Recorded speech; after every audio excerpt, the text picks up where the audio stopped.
Taifa la Mungu, tumsifu Yesu Kristo. Karibuni katika tafakari fupi inayotolewa na mimi mseminari Nicodemus Stanislaus Mayaya wa shirika la wamisionari wa Konsolata kutoka Morogoro, Alamano Seminari. Ikiwa leo ni tarehe 1 ya mwezi wa 5 mwaka 2026, siku ya Ijumaa, Mama Kanisa anafanya kumbukumbu ya hiari ya Mtakatifu Yosefu Mfanyakazi.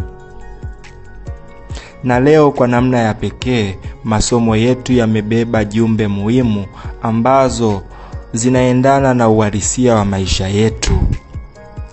Nikianza na somo la kwanza ambalo linatoka katika kitabu cha Matendo ya Mitume sura ya 13 aya ya 26 hadi ya 33.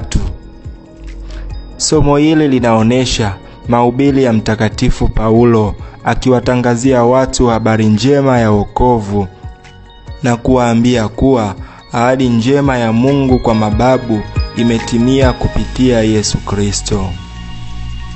Ingawa Yesu alikataliwa na baadaye akaweza kufa kwa ajili ya dhambi zetu, lakini Mungu alimfufua kutoka wafu. Pia nasi kama Wakristo tunaitwa tusiwe kama wale waliomkataa Yesu, bali tumkubali kwa imani na moyo wazi, na tunapaswa kuwa mashuhuda wa Injili kama Paulo, tukiwashirikisha wengine tumaini la ufufuko. Hivyo ni mwito wetu sisi sote, mimi na wewe, kuwa mashuhuda wa habari njema, yaani Injili, tukiwashirikisha wengine tumaini la ufufuko. Pamoja na Zaburi, ambapo leo kwa namna ya pekee tumesoma Zaburi ya 2. Mzaburi anatuambia kupitia Zaburi hii tunaitwa kumtambua Mungu kama Bwana wa maisha yetu na kumkubali, na sio tu kutegemea nguvu zetu. Kwani wakati mwingine tunajisahau na kutegemea nguvu zetu na kumwacha Mungu.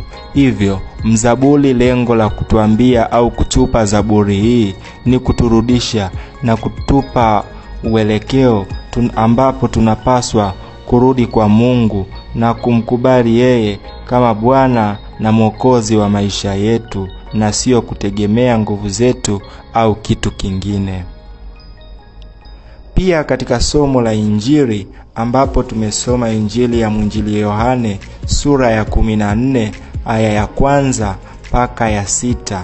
Katika Injili Yesu anawatia wanafunzi wake moyo na kuwaambia, msiogope, msifadhaike mioyoni mwenu.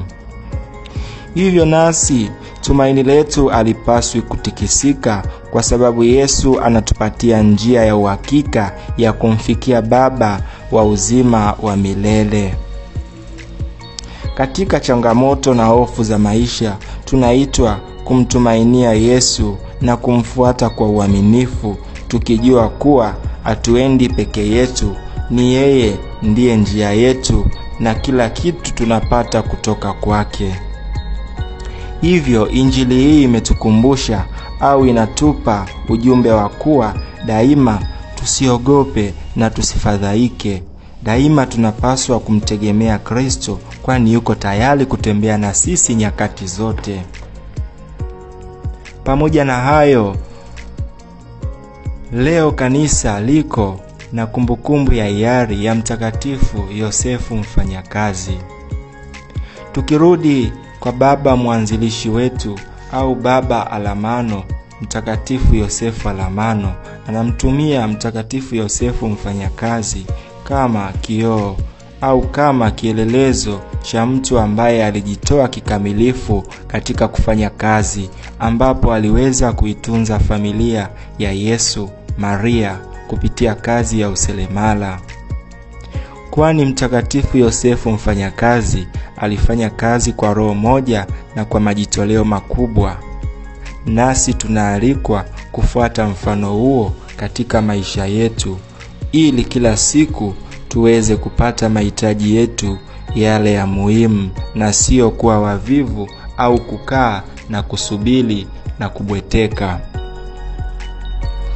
Basi leo kwa namna ya pekee Mama Kanisa anatualika kupitia maombezi ya Mtakatifu Yosefu mfanyakazi, tumuombe Mungu atupatie neema ili tuweze kuyapata au kuyashinda yale yote ambayo ni majaribu kwetu, yanayoturudisha nyuma na kututenga na mapenzi ya Mungu.